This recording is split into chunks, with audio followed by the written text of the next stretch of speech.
Hello, class, and welcome to week 4 of English 101 Online.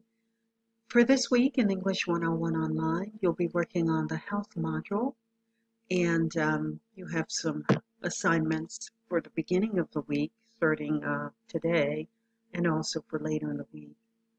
For this week, you will be working on the Lumen Citing Sources practice. So please read the lesson on quoting, paraphrasing, and avoiding plagiarism, and also formatting the works cited page in MLA. And then I'd like you to complete the following information. Identify one quote from 2 of the readings that you'll be doing for this week. One quote from each of the 2 readings. Integrate the quote into a sentence.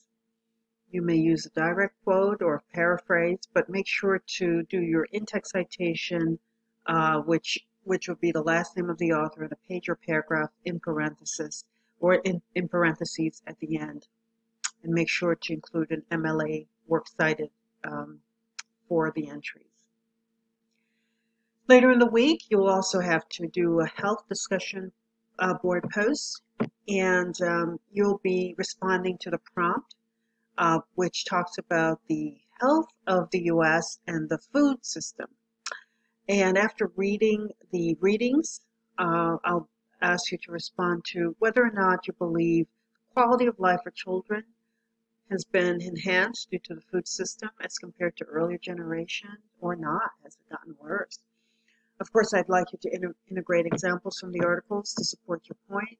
Remember, after you integrate a direct quotation, after the quote, you also have to explain how the quote is relevant to your topic. So after a quote, explain the significance of the quote before moving on. Then also, you're going to be reading about Fallon in her article about the way commercial foods are processed. And she talks about we need to prepare our own food. That's the only way to nourish our children.